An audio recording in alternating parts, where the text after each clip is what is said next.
नमस्कार। कलाम एकेडमी के digital platform पर आप सभी विद्यार्थियों का एक बार फिर से बहुत बहुत स्वागत, अभिनंदन, आदाब, आभार, इस्तकबाल, खैर मकदम है। मैं हूं विवेक, एक बेहद महत्वपूर्ण कक्षा लेकर आप लोगों के बीच में हाजिर हूं और इस वीडियो में हम बात करेंगे विकास की विभिन्न अवस्थाओं पर। विकास की वो तमाम अवस्थाएं जिनसे जुड़े हुए प्रश्न हमसे पूछे जाते हैं और अक्सर विद्यार्थी इन प्रश्नों को गलत भी करके आ जाते हैं, लेकिन हम इन्हें बहुत ही डिटेल में, बहुत ही डिटेल के साथ पढ़ने की कोशिश करेंगे।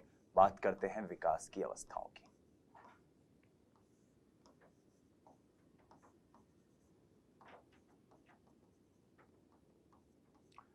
प्रिय साथियों, बाल विकास को मुख्यतः 3 अवस्थाओं में बांटा गया है। कितनी अवस्थाएं? 3 अवस्थाएं। पहली है आपकी शैशव अवस्था,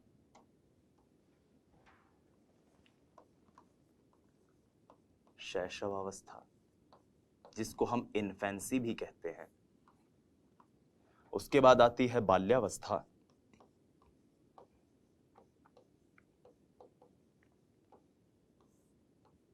और बाद में आती है किशोरावस्था।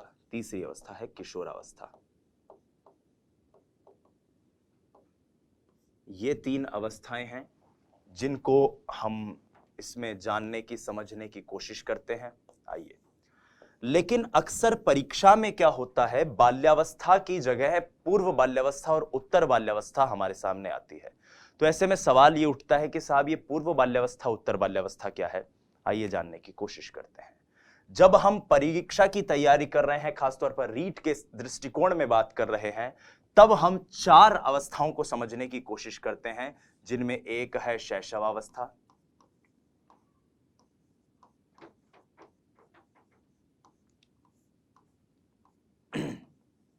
दूसरी है पूर्व बाल्यावस्था,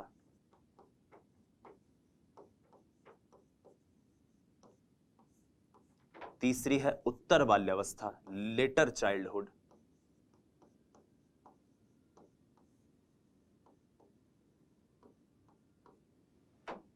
और चौथी है किशोरावस्था।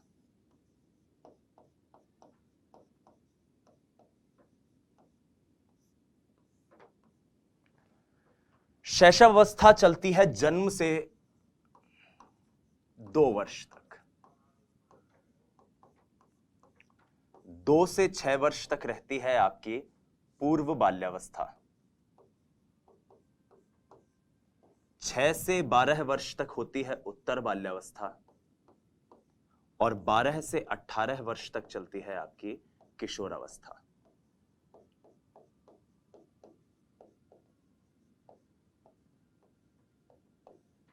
अब सवाल ये उठता है कि ये जो 4 अवस्थाएं हैं, अगर मुझे सर ये याद रखनी है तो फिर इन अवस्थाओं का क्या औचित्य है?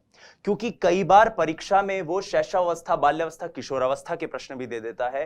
कई बार वो इस तरह से वर्गीकृत करता है। तो आपको मैं एक छोटी सी ट्रिक बता रहा हूं, आप इसको याद रखिएगा, क्योंकि परीक्षा में या पाठ्य पुस्तकों में आप जो पढ़ते हैं वहां पर दोनों प्रकार के वर्गीकरण दिए हुए होते हैं, इसलिए हम अक्सर कंफ्यूज हो जाते हैं। सबसे पहले तो आपको इस वर्गीकरण को आत्मसात करना है कि अवस्थाओं को 4 प्रकार से हम बांटेंगे, क्योंकि एलिजाबेथ हॉरलॉक ने भी इसी प्रकार से इन्हें वर्गीकृत किया है। दूसरी बात, जब भी कभी प्रश्न ऐसा हो कि जिसमें पूर्व बाल्यावस्था, उत्तर बाल्यावस्था की जगह सिर्फ बाल्यावस्था दिया हो, तो आपको यह ध्यान करना है, यह याद रखना है कि उक्त परिस्थिति में शैशव अवस्था और पूर्व बाल्यावस्था ये दोनों मिलके क्या बन जाएंगी? शैशव अवस्था। यानी उक्त परिस्थिति में शैशवावस्था कहां से कहां तक होगी? जन्म से 6 वर्ष तक या 5 वर्ष तक, जो भी हम, कई बार पुस्तकें 5 वर्ष लिख देती, कई बार 6 वर्ष। बाल्यावस्था अब उत्तर बाल्यावस्था हो जाएगी, जो कि 6 से 12 वर्ष तक है, और किशोरावस्था एज इट इज अपनी बनी रहेगी। तो पहल तो आपको इस बात को याद रखना है, इस बात को क्लियर रखना है कि किस प्रकार से विकास की अवस्थाएं जो हैं ये परिभाषित हुई हैं, इनको वर्गीकृत किया गया है। अब आइए एक एक करके विकास की अवस्थाओं को जानने की कोशिश करते हैं, और इन अवस्थाओं की प्रक्रिया में हमारे लिए जो सबसे महत्वपूर्ण अवस्था है वो है शैशव अवस्था और पूर्व बाल्यावस्था। मैं ऐसा क्यों कह रहा हूं? क्योंकि जब हम फर्स्ट ग्रेड के बारे में बात करते हैं, फर्स्ट ग्रेड की तैयारी करते हैं, तब हम किशोरावस्था पर ज्यादा फोकस करते हैं। लेकिन जब हम रीट की तैयारी कर रहे हैं तो रीट के पाठ्यक्रम में, या फिर यूं कहूं कि रीट के शिक्षक बनने के बाद आप जिन बच्चों को पढ़ाएंगे वो ज्यादातर शैशव अवस्था और बाल्यावस्था के बच्चे ही होंगे, तो आपका फोकस भी उन्हीं बच्चों पर होना चाहिए। इसलिए शैशव अवस्था हमारे रीट के दृष्टिकोण से बहुत इंपॉर्टेंट स्टेज है। आइए बात करते हैं शैशव अवस्था की।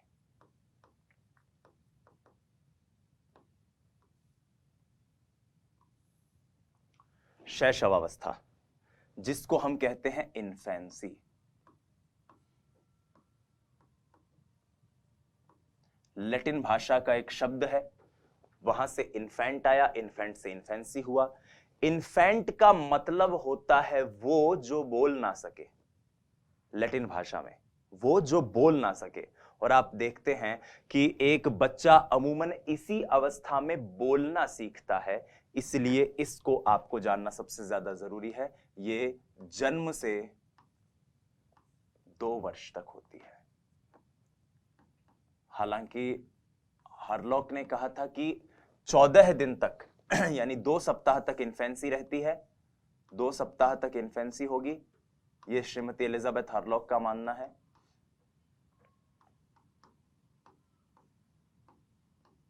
और फिर 2 सप्ताह से 2 साल तक जो होता है उसको कहते हैं बेबीहुड, बाल्यकाल। ये एलिजाबेथ हरलॉक का मानना है, जन्म से 2 सप्ताह तक इन्फेंसी और उसके बाद बेबीहुड। लेकिन हम हमारी परीक्षा के दृष्टिकोण से जन्म से 2 वर्ष तक मानते हैं। और मैं इसी वर्गीकरण को आपको समझाते हुए चलूंगा। यदि परीक्षा में कोई इस प्रकार का वर्गीकरण आ जाए तो आपको क्या करना है, पूर्व बाल्यावस्था और शैशव अवस्था की विशेषताओं को क्लब करके शैशव अवस्था के अंदर फिट कर देना है, एक तरह से ऐसे कह सकते हैं अपन। अब आइए बात करते हैं शैशव अवस्था की। शैशव अवस्था, जिसको सीखने का आदर्श काल कहा गया है, शैशवावस्था जिसके बारे में यह कहा गया है कि यहां पर जो विकास होता है वो बहुत ज्यादा महत्वपूर्ण होता है। शैशवावस्था जिसके बारे में मनोवैज्ञानिक मानते हैं, क्योंकि हमने विकास के सिद्धांत में भी पढ़ा था कि आरंभिक विकास यानी विकास की नींव जहां से पड़ती है वो ज्यादा महत्वपूर्ण है। तो आइए अब शैशवावस्था की एक एक करके सारी विशेषताओं को डिटेल में समझने की कोशिश करते हैं। पहली विशेषता शैशवावस्था की जो है वो है तीव्र शारीरिक विकास, रैपिड फिजिकल डेवलपमेंट। जो शारीरिक विकास होता है बालक का वो इस अवस्था में सबसे तेज होता है। आपको सिर्फ ये पॉइंट याद रखने हैं। इस अवस्था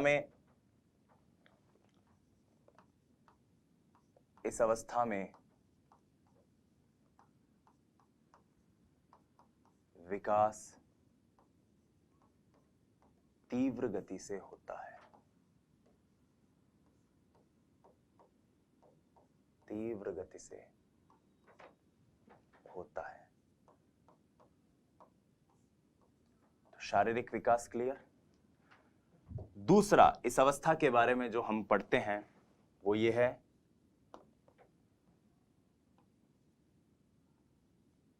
तीव्र अधिगम की दर।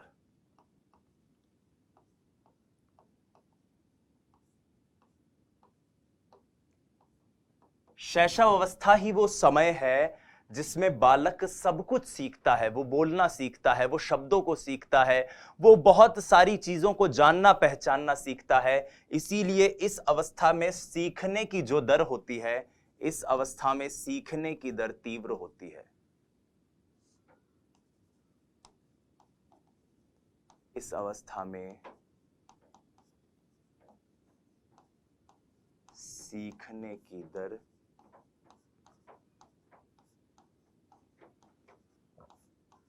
तीव्र होती है।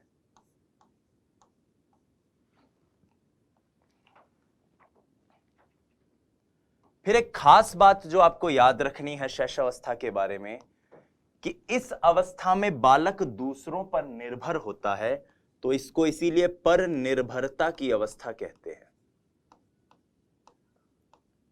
पर निर्भरता की अवस्था, डिपेंडेंट।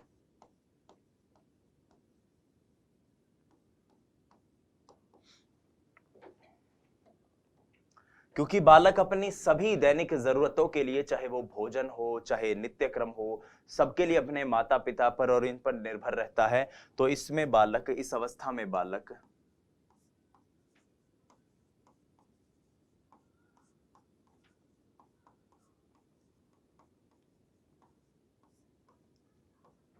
दूसरों पर निर्भर रहता है।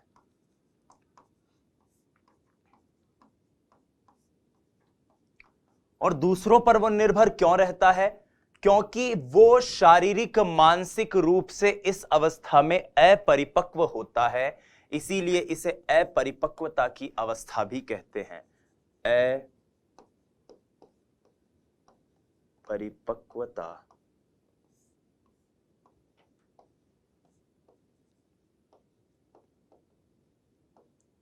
की अवस्था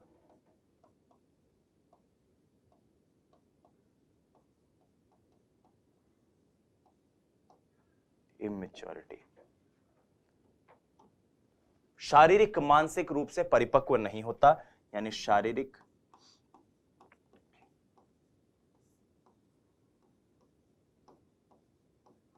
मानसिक रूप से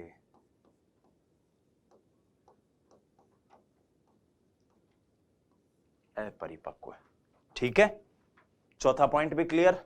ये आपको एज इट इज याद रखने हैं। रीट में जब पूछे जाते हैं तो सीधा पूछता है निम्न में से शैशवावस्था की विशेषता है, निम्नलिखित में से शैशवावस्था की विशेषता नहीं है। मैं यहां पर ज्यादा कुछ स्टेटमेंट इसलिए नहीं लिखवा रहा हूं कि फला मनोवैज्ञानिक ने क्या कहा, फला मनोवैज्ञानिक ने क्या कहा, क्योंकि अक्सर पूछे नहीं जाते। तो हम सिर्फ उन्हीं चीजों के ऊपर फोकस कर रहे हैं जो पूछी जाती है, जो हमें हमेशा जो ट्रेंड कहता है और जिनसे प्रश्न आने की संभावना सबसे ज्यादा रहती है।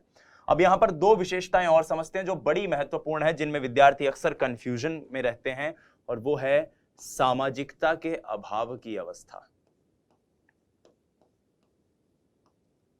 सामाजिकता के अभाव की अवस्था। सामाजिकता का मतलब क्या है? सामाजिकता का मतलब यह है कि समाज के जो नियम कायदे कानून हैं, समाज के जो तौर तरीके हैं, समाज की जो विधि है जिससे समाज चलता है, गवर्न होता है, उन विधियों को आप स्वयं में आत्मसात कर पाएं, उन विधियों को आप स्वयं में ले पाएं। तो इस अवस्था में बच्चा शारीरिक मानसिक रूप से अपरिपक्व है, तो वो समाज को भी कहां से समझेगा? जाहिर सी बात है। इसीलिए इसको लैक ऑफ सोशल बिहेवियर की स्टेज कहते हैं, लैक ऑफ सोशल बिहेवियर।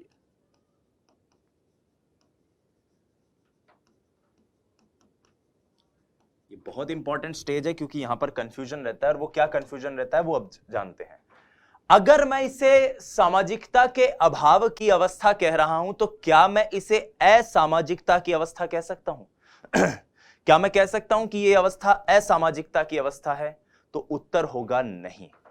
हम इसे असामाजिकता की अवस्था नहीं कह सकते। क्यों नहीं कह सकते?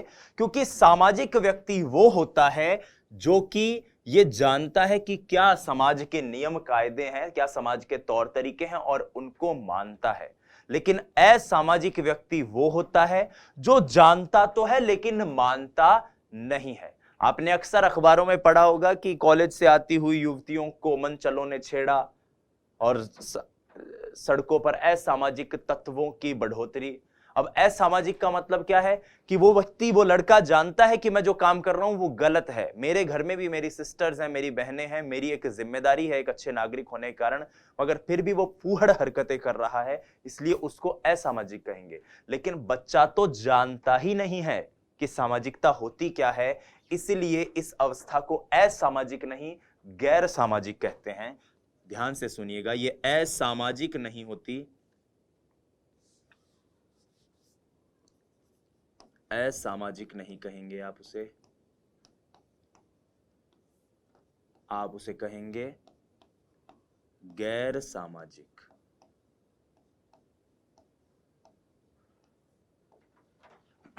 असामाजिक नहीं कहोगे आप, गैर सामाजिक कहोगे। ये बात आप याद रखिएगा, कंठस्थ कीजिएगा, क्योंकि ये बहुत इंपॉर्टेंट है।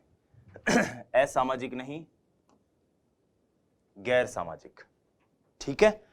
ठीक इसी प्रकार से एक और हम इस अवस्था की विशेषता जानते हैं, और वो है नैतिकता के अभाव की अवस्था। नैतिकता के अभाव की अवस्था।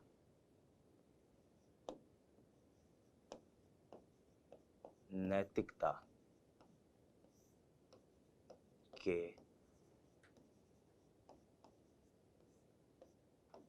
अभाव की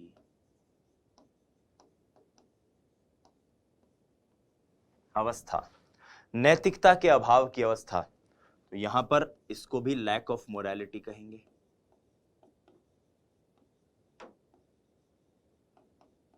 पहला सवाल ये उठता है कि नैतिकता होती क्या है साथियों। नैतिकता से अभिप्राय है कि अपने स्वविवेक से किसी भी विषय, वस्तु, विचार, संप्रत्यय, अवधारणा के सही या गलत होने का निर्णय ले पाने की क्षमता। कोई चीज सही है या गलत है, कितनी सही है, कितनी गलत है, ये निर्णय लेने की शक्ति आप में है या नहीं है, ये किसके जरिए पता चलती है? नैतिकता के जरिए। और इस अवस्था में तो बालक शारीरिक, मानसिक रूप से पूरी तरह अपरिपक्व होता है, दुनिया को देख रहा होता है। भाई कोई चीज सही है या गलत है, ये जानने के लिए ये भी तो जरूरी है कि मुझे ये पता चले कि वो चीज क्या है। हाँ या ना? सबसे पहले मुझे यह जानना जरूरी है ना कि वो चीज क्या है, तभी तो मैं कहूंगा कि वो सही है या गलत है। तो इस अवस्था में बालक को ये कुछ भी भान नहीं रहता, कुछ भी पता नहीं रहता, इसलिए इसको लैक ऑफ मोरालिटी की स्टेज कहते हैं। अब सवाल यहां पर यह आता है कि अगर मैं इसे लैक ऑफ मोरालिटी की स्टेज कह रहा हूं, तो क्या मैं इसे अनैतिकता की अवस्था कह सकता हूं? नहीं। अनैतिक, इमोरल उसे कहते हैं जो व्यक्ति जानता है कि क्या चीज नैतिक है, मगर उसके बावजूद वो उसे स्वीकार नहीं करता, उसके बावजूद वो गलत कार्य कर रहा है।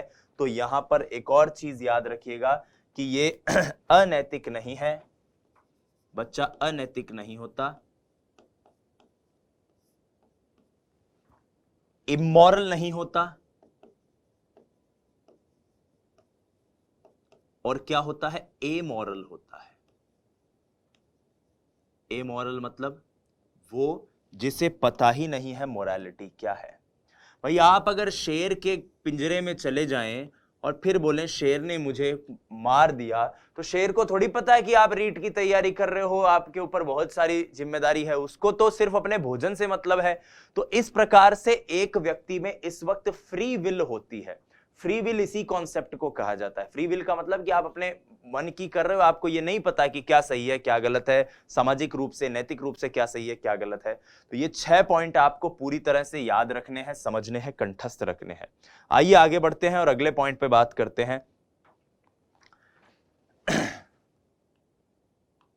7th पॉइंट, जैसा कि मैंने अभी बताया कि बच्चा जो है वो इस वक्त सिर्फ अपने बारे में सोचेगा, खाने पीने और इन सब चीजों के बारे में, क्योंकि और तो उसे कुछ चाहिए नहीं। भाई नींद आ रही है तो रोने लग जाएगा, भूख लग रही है तो रोने लग जाएगा, उसको अगर कोई पसंद नहीं आ रहा है व्यक्ति तो रोने लग जाएगा, मतलब उसको सिर्फ अपने आप से मतलब है। तो इस अवस्था में बालक होता है स्वार्थी व आत्म केंद्रित।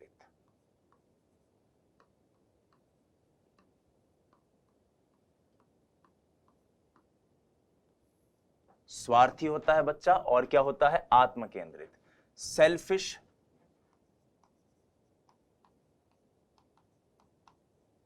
And self centred.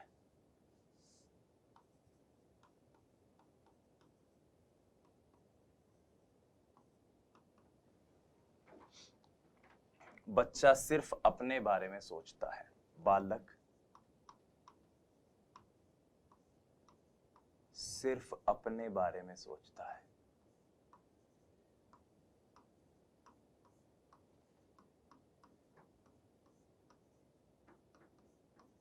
ऐसा होता है ना, कई बार आप से किसी ने कल फोन पे बात कर ली, बच्चे ने, आपका कोई रिश्तेदार का कोई बच्चा है, अगले दिन आपने फिर फोन लगाया कि वो आपसे बात करेगा, वो नहीं करेगा, कोई मतलब नहीं है, वो मोबाइल को देखता रहेगा, ही हंस लेगा, छोड़ देगा, पक जाएगा, उसको कोई मतलब नहीं है क्या है। आप कौन हो, वो खुद कौन है, उसे सिर्फ अपनी जरूरतों से मतलब है। और इसीलिए बच्चे को इस वक्त स्वार्थी कहा जाता है, सेल्फ सेंटर्ड कहा जाता है, आत्म केंद्रित कहा जाता है। और इसी आत्म केंद्रिता के कारण कई बार इवन फ्राइड ने भी कहा है कि इस अवस्था में भी नार्सिसिज्म दृष्टिगत होता है।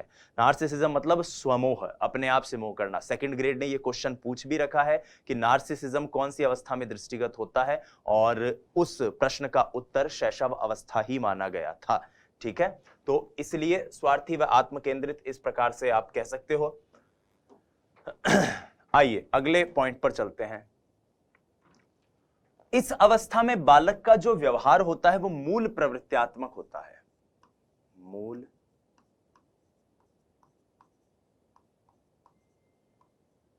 प्रवृत्त्यात्मक व्यवहार, बालक का व्यवहार मूल प्रवृत्त्यात्मक होता है। तो बेसिक इंस्टिंक्ट का बिहेवियर इसमें दृष्टिगत होता है। देखिए, विलियम मैकडूगल ने 14 तरह की मूल प्रवृत्ति की बात कही। मूल प्रवृत्ति का मतलब वो प्रवृत्ति जो मनुष्य की सहज प्रवृत्ति है, वो कहीं से अर्जित नहीं है, सीखी हुई नहीं है, वो मनुष्य के अंदर है क्योंकि वो मनुष्य है। जैसे कि डर का एक संवेग है, भय, तो पलायन एक मूल प्रवृत्ति उसके साथ जुड़ी हुई होगी। आप जब डर लगता है तो क्या करते हो, भागते हो ना कहीं से, उसके पास थोड़ी जाते हो उस चीज के पास। तो इस प्रकार की जो मूल प्रवृत्तियां जो होती हैं उनका व्यवहार व्यक्ति करता है। अब बच्चा इस वक्त कुछ सामाजिक तरीके तो जानता नहीं है, तो अपने संप्रेषण के लिए अपनी मूल प्रवृत्तियों का ही इस्तेमाल करेगा। वो रो के बताएगा चीजों को, तो रोना, पीड़ा होती है तो रोएगा या हंसेगा, इस तरह की चीजों के जरिए ही बच्चा अपने आप को संप्रेषित करता है दुनिया के साथ।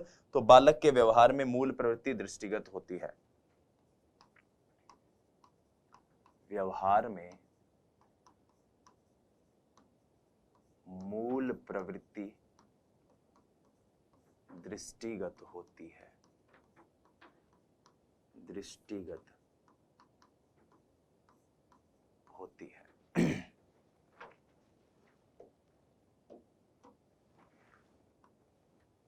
9th पॉइंट, इस अवस्था में बालक के अंदर जो संवेग होते हैं उन संवेगों का विकास हो जाता है। तो संवेगों का विकास, डेवलपमेंट ऑफ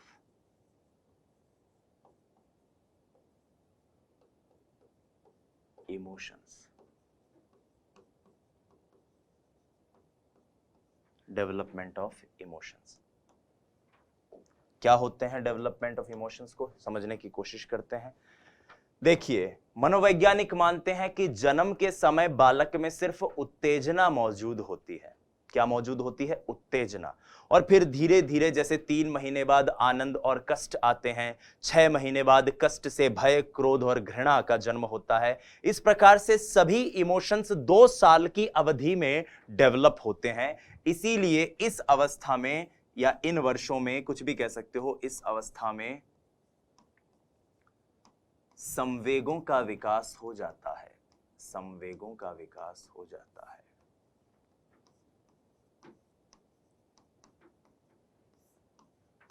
हो जाता है। संवेग जितने भी हैं, इमोशंस जितने भी हैं, उनका विकास इस अवस्था में बहुत अच्छे से होता है।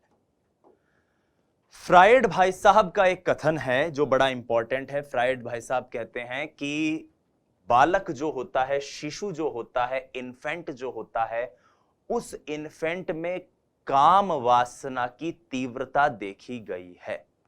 ठीक है, काम वासना की तीव्रता देखी गई है, लेकिन कामांग जो हैं वो पूरी तरह परिपक्व नहीं होते हैं अभी।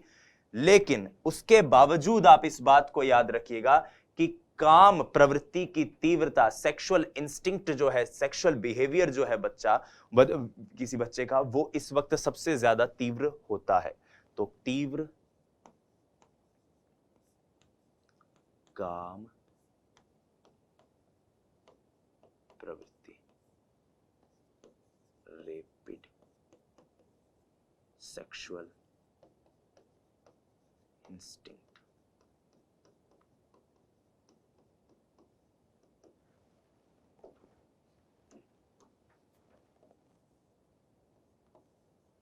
काम उत्तेजना में तीव्रता होती है।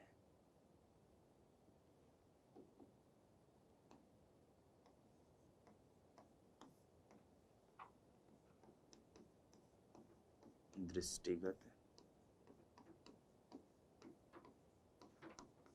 होती है। ठीक है, ये आप याद रखिएगा। तो यहां हमने शैशव अवस्था की कुछ विशेषताएं देखी।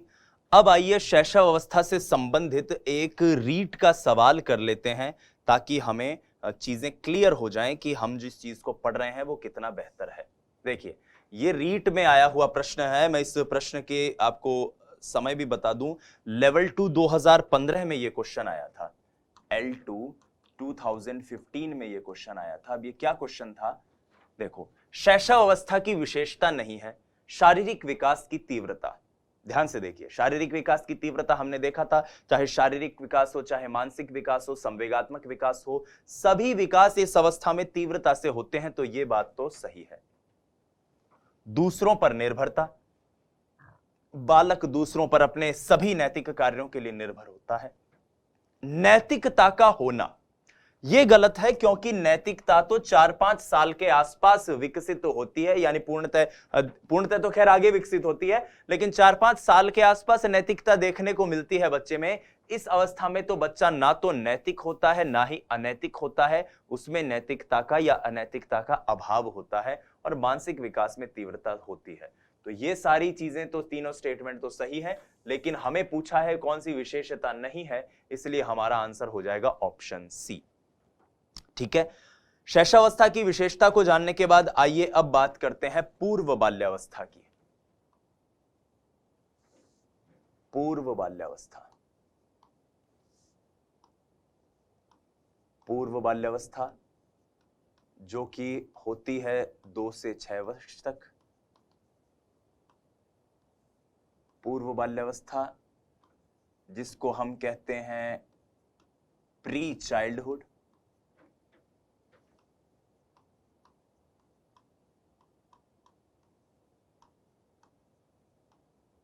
और क्योंकि ये वही दौर था जब बच्चों के ऊपर बाल मनोविज्ञान पर अध्ययन जो है वो 20वीं शताब्दी में बहुत ज्यादा हुआ। इससे पहले तो मनोविज्ञान को चिंतन का और पता नहीं दिमाग का और किन सब चीजों की बात करते रहते थे, बड़े बुजुर्गों वाली सी बात होती थी, विज्ञान से इसका संबंध बता दिया। लेकिन बच्चों की भी अपनी साइकोलॉजी है, बच्चों का भी एक अपना मनोविज्ञान है। इसके ऊपर व्यापक अध्ययन 20वीं सदी में होने शुरू हुए, और इसीलिए क्रो एंड क्रो को यह कहना पड़ा कि 20वीं शताब्दी बच्चों की शताब्दी है या बालकों की शताब्दी है। क्रो एंड क्रो, क्रो एवं क्रो। 20वीं शताब्दी बालकों की शताब्दी है। किसने कही है ये बात? बालकों की शताब्दी है। ठीक है, जब हम पूर्व बाल्यावस्था और उत्तर बाल्यावस्था को पढ़ रहे हैं या पढ़ेंगे, तो एक चीज आप याद रखिएगा कि इस पूर्व बाल्यावस्था में हमें इसके कुछ नाम हैं जिनको जानना बहुत जरूरी है, जिनको हमें पता करना चाहिए कि इस अवस्था को और किस किस नाम से जाना जाता है। तो पूर्व बाल्यावस्था को जिन नामों से जाना जाता है, पहले हम वो नाम जानने की कोशिश करते हैं। पूर्व बाल्यावस्था को कहा जाता है टॉय एज। टॉय एज यानी खिलौनों की अवस्था। बच्चा खिलौनों से खेलता है और इसीलिए इसे खिलौनों की अवस्था भी कहते हैं। इस अवस्था को डियर स्टूडेंट्स, बच्चा खिलौनों से तो खेलता है, लेकिन बच्चा खेलता कैसे है? बच्चा अकेला खेलता है इस अवस्था में, किसी के साथ नहीं खेलता है। वो स्वयं से अपना खेलता कूदता है और घर पर ही रहता है। क्या करता है? घर पर ही रहता है, इसीलिए वो विद्यालय भी नहीं जाता। तो इस कारण इसको पूर्व विद्यालय अवस्था या विद्यालय पूर्व अवस्था भी कहते हैं। विद्यालय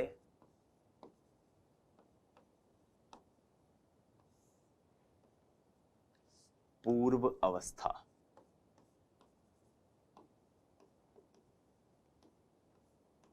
विद्यालय पूर्व अवस्था मतलब प्री स्कूल एज। जब वो बच्चा विद्यालय में नहीं जा रहा है, घर पर रह रहा है, इसका मतलब उसके कोई दोस्त वगैरह भी नहीं है, बाहर के कोई दोस्त भी नहीं है, तो इसलिए इसको टोली पूर्व अवस्था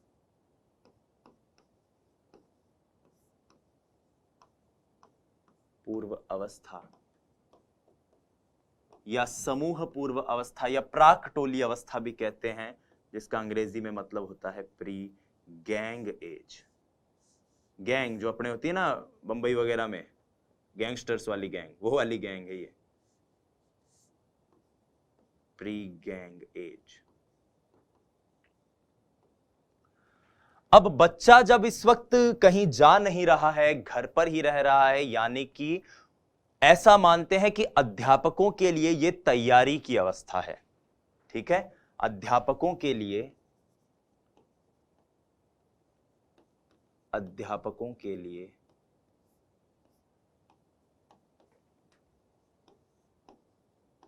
तैयारी की अवस्था, क्योंकि घर पे ही वो तैयार हो रहा है अब कि भाई कुछ समय तक वो यहां रहेगा और फिर कुछ साल बाद वो आएगा स्कूल में। तैयारी की अवस्था, प्रिपरेशन एज।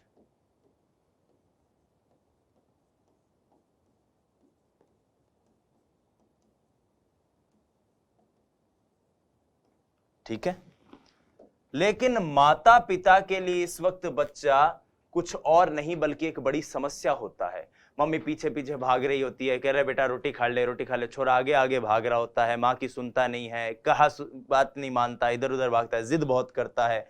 इसीलिए माता पिता के दृष्टिकोण से यह अवस्था होती है समस्या अवस्था।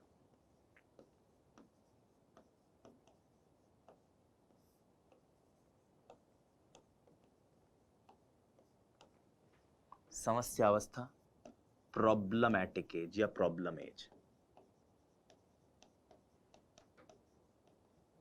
माता पिता के दृष्टिकोण से, क्योंकि माँ बाप की बात नहीं मानता, कहना नहीं मानता, उन्हें बड़ा परेशान कर रहा होता है, इसीलिए इसको प्रॉब्लमैटिक एज भी कहते हैं। ठीक है, तो विद्यालय पूर्व अवस्था, टोली पूर्व अवस्था, अध्यापकों के लिए तैयारी की अवस्था, समस्या अवस्था, ये सारी हमने इस अवस्था की कुछ विशेषताएं देखी। अब आइए पूर्व बाल्यावस्था की कुछ महत्वपूर्ण विशेषताओं को जानने की कोशिश करते हैं। पूर्व बाल्यावस्था के जरिए बाल्यावस्था को समझने की कोशिश करते हैं। तो सबसे महत्वपूर्ण बात तो जो आपको याद रखनी है वो ये कि पूर्व बाल्यावस्था जो है या बाल्यावस्था जो है, एक तरह से आप ऐसे मान लीजिए, इस अवस्था में बालक का विकास कुछ अब मंद गति से बढ़ने लग जाता है। ठीक है, बाल्यावस्था में विकास या पूर्व बाल्यावस्था में विकास की गति अब शैशव अवस्था की अपेक्षा मंद हो जाती है। कुछ 5-6 पॉइंट है जो हमें लिखने हैं ताकि इनसे विशेषताओं से अगर कोई प्रश्न बने तो हम कर पाए। तो विकास की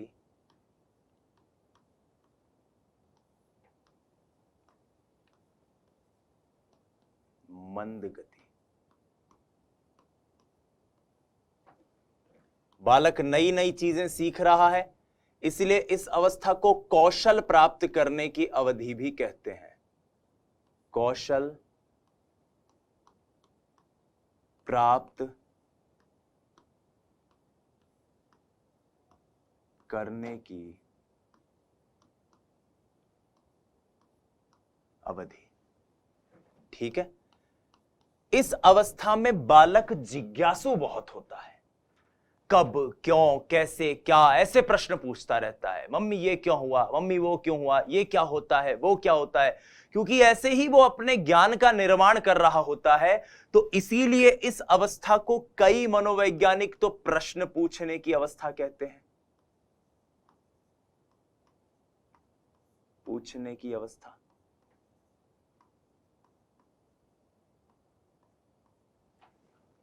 क्योंकि बच्चा क्यों, क्या, कैसे जैसे प्रश्न पूछता है।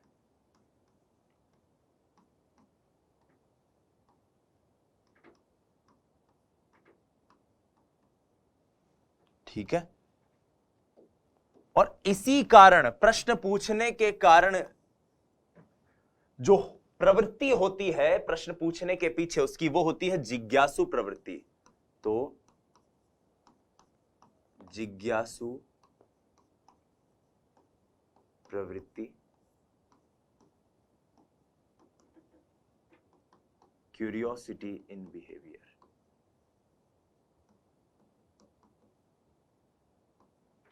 क्यूरियोसिटी बहुत होती है उसको कि ये क्यों हो रहा है, वो क्यों हो रहा है, हर एक चीज को जानना चाहता है वो। और इसी क्यूरियोसिटी के कारण मनोवैज्ञानिक ऐसा मानते हैं कि बालक का जो व्यवहार है वो अन्वेषी होता है। बालक का अन्वेषी व्यवहार इसमें देखने को मिलता है। अन्वेषी व्यवहार, एक्सप्लोरेटरी बिहेवियर, कुछ ना कुछ खोज करता रहेगा वो।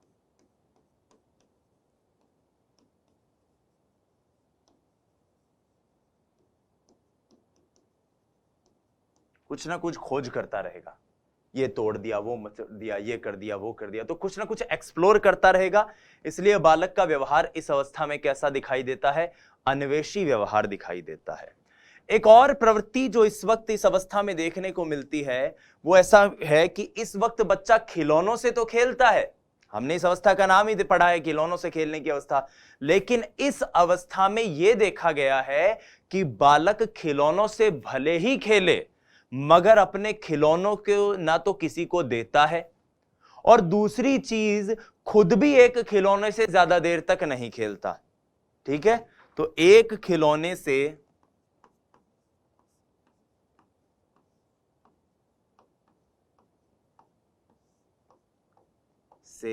ज्यादा देर तक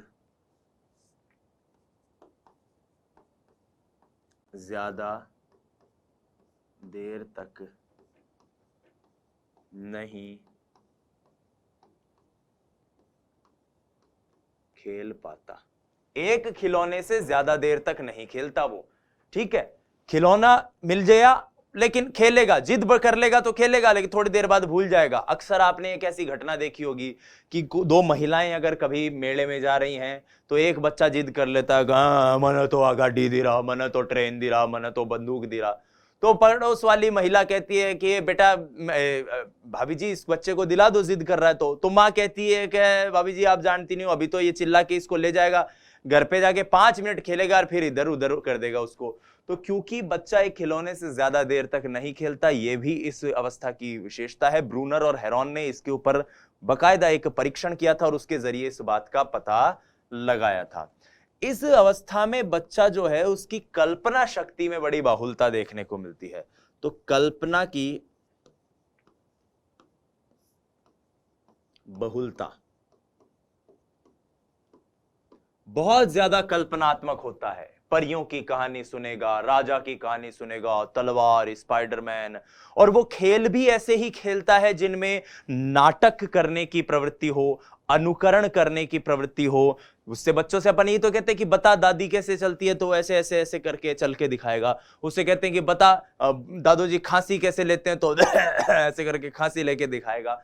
तो कल्पना की बहुलता है और इसी कारण व्यवहार में अनुकरण देखने को मिलता है।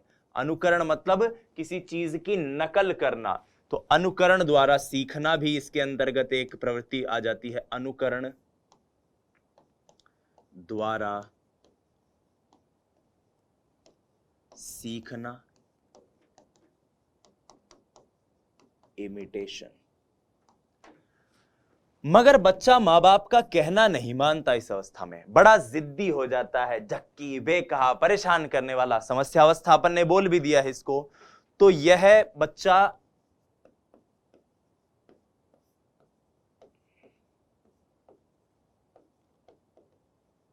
इस अवस्था में जिद्दी झक्की बेकहा, उसके पीछे पड़े रहते हैं, अरे रोटी खा ले रोटी खा ले। दो जने तो उसको खाना खिलाने के लिए चाहिए, दो जने उससे बात करने के लिए चाहिए, मानता नहीं है, बहुत जिद्दी होता है। अनसुना करने वाला,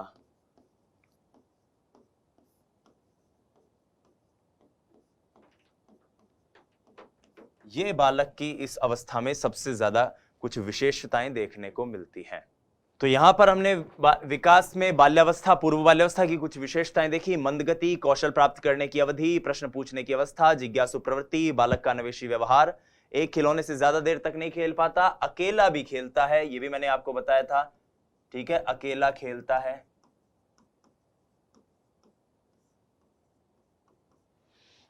कल्पना की बहुलता है, अनुकरण द्वारा सीखता है, और बच्चा इस अवस्था में जिद्दी, झक्की, बेकहा और सुना अनसुना करने वाला ज्यादा होता है। आइए अब बाल विकास की इसी अवस्था की, इसी पूर्व बाल्यावस्था की विशेषताओं के दो सवाल देखते हैं जो रीट में पूछे गए हैं, पहले आ चुके हैं। ये प्रश्न जो है आप इस वक्त देख रहे हो, ये लेवल 1 2011 में क्वेश्चन आया था, L1 2011 में ये क्वेश्चन आया था। इस क्वेश्चन के अंदर पूछा गया है खिलौनों की आयु किसको कहा गया है। तो खिलौनों की आयु, खिलौनों से खेलने की आयु, कुछ भी कह दो, आंसर क्या है, पूर्व बाल्यावस्था या फिर प्री चाइल्डहुड, प्री चाइल्डहुड।